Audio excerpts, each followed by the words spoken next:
Hello everybody, I'm going to It Invaded episode 6. Are we on episode 6? That can't be right. Episode 6, anime review. In this episode, Hondomachi turned out to be an absolute madwoman. Sakaido, you know, he was there. He walked around a bit. And yeah, more what's going on with John Walker. Now we think there might be a traitor, so that's always a worry, Now they've opened up many more portals, so to speak, and it's bloody spooky, very spooky. Anywho, let's just jump right in. It's proper won me over, this show. I was really apprehensive at the beginning, but it's absolutely won me over every single week, so that's a good thing. Anyway, let's jump into the episode and see what went down and everything. Let's do this. They have that girl, her name is Inami. I wrote it down because I figured it might be her. She have her at gunpoint, basically dead to rights. The big guy notices the knives are missing, Matsuoka his name is, so he jumps, protects Hondomachi, and gets a knife thrown into his back, which, Kazuta, that's a skill right there. But yeah, they request backup for dealing with him. Then, right, in World, Sakaido sees Kazuta, like half of him at least. Hondomachi, though, shoots Inami, shoots her, he thinks he shoots her, to lure Kazuta out.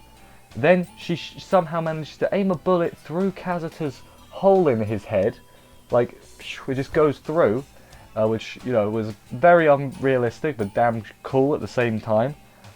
And then she stabs him, so and then he kisses her again and dies. And when he kisses her, that causes cognition particles from Inami to show up, because she gets angry and says, "I'm going to kill you for kissing my man." And yeah, so Hondomachi killed Thingy, Kazuta, to get the things from Thingy, but she was not fussed about killing him. She was just like, "Aha, everything went according to plan," and everyone's a bit shook by this. Like, you just killed a man. That's how I would be. I'd be like, "Are we just not gonna point that out?" It's like, killing's a crime, I guess self-defense, but come on, Hondomachi.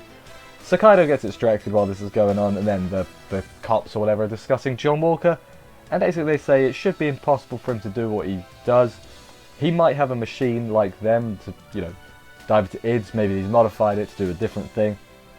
And then they deduce, what if it's someone in our staff using our machine in a different way? So what if one of us is like a traitor and is John Walker? Which then, of course, puts everyone on edge. Now they've said that, I think it's Matsuoka. I think that's the one that makes the most sense. Like, he actually got rid of Hondomachi because she might be getting onto him. Or he doesn't want her to get onto him. Alternatively, maybe it's his fault that she killed. Maybe she killed because of him, because he's John Walker making a serial killer. Maybe. Or maybe I'm barking up the complete wrong tree, I have no idea. Matsuoka then recommends to some guys that, hey, Hondomachi could be a great detective like Sakaido. Sakaido in another idwell now, it's Inami's. He's on a train, bloody footprints round. He finds Kairu, follows the footprints round the train. We then learn while he's walking around this train that this train killed Inami's mother while she was riding on it, which, damn, is all I'm going to say about that. The train loops back around, so it's like the front and the back are connected. It's like a big old loop-de-loop. And at the end he finds a girl who is Inami, younger Inami, basically.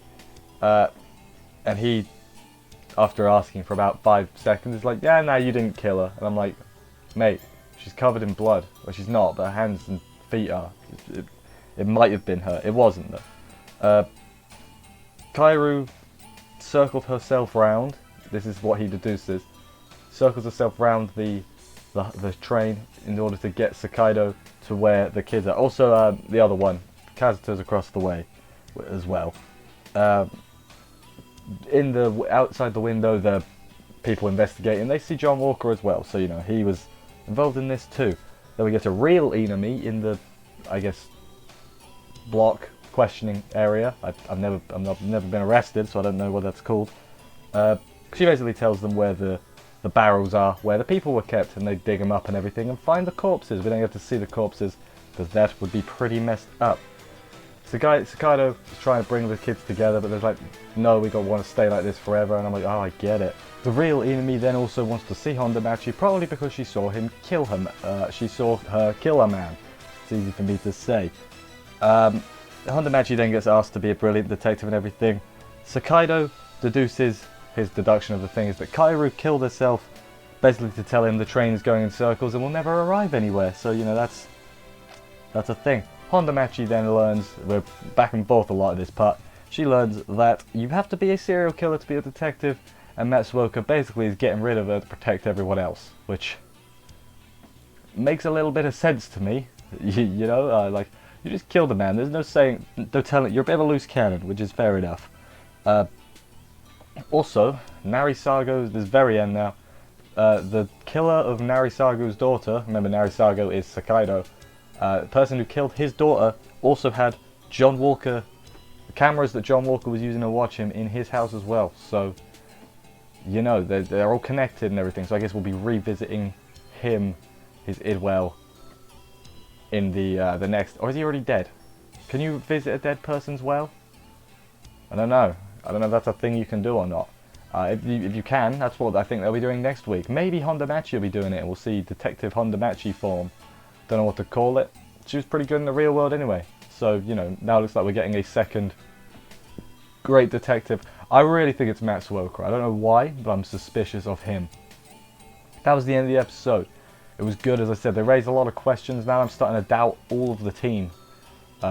It's either my other gut instinct, if not Matsuoka, is the guy who is almost like feeling sorry for the serial killers. And it's like, oh man, if it weren't for John Walker, they could have lived normal lives. You know, it's like I sort of suspect him because I just got a bad feeling. You know, I don't really have much evidence for it. It's just, you know, he's almost like he's taking a pleasure in it, is what I would think. If he is John Walker, he's like, oh, they could have had normal lives if it weren't for John Walker, who is me. You know, so I'm ruining everyone's lives. And, you know, I could see the great twisted smile emerge on his face in the reveal scene if they do that, if that is him. But yeah, hopefully we figure out who John Walker is in this season. I don't know if this is an original or based on anything. I forgot to look. But yeah, it's got me. It's hooked me. It's hooked me line and sinker. I'm trying to figure it out. I want to know. I want to know. But anyway, that was the end of this week's episode. Like I said, thank you everybody for watching this review. I hope you enjoyed it. If you did, consider liking and commenting and subscribing and other good things. Check out other videos as well. There's a lot of stuff. Check out the main channel too. There's some stuff over there occasionally.